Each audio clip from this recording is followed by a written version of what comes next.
Let's discuss the concept of God in Islam. And the best reply that any Muslim can give you regarding the concept of God in Islam is quote to you Surah Ikhlas, chapter number 112, verse number 1 to 4, which says, Kul huwa Allahu ahad. Say He's Allah one and only. Allahu samad. Allah the absolute and eternal. Lam yalid walam yulad. He begets not, nor is he begotten. Walam yakul lahu kufuwan ahad. There is nothing like Him. This is a four-line definition of Allah subhanahu wa ta'ala, of Almighty God, given in the glorious Quran.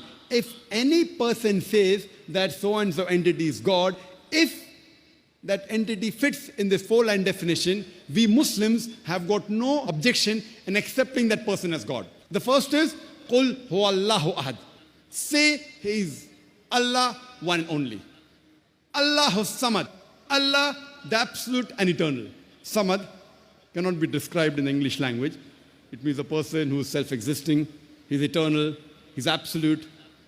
Everything is dependent on Him. He is independent of anything and everything. It has a very broad meaning. Lam yalid walam yulad. He begets not, nor is he begotten. Walam yakul lahu kufuwan ahad. There is nothing like unto Him.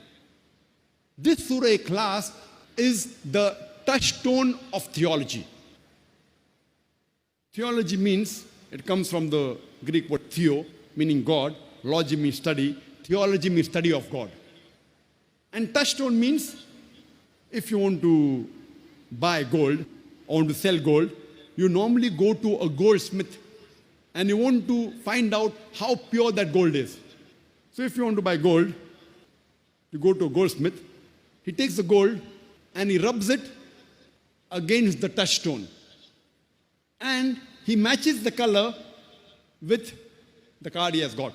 And then he tells you whether the gold is 24 karat gold or 22 karat gold or 18 karat, or it may not be gold at all, because everything that glitters is not gold.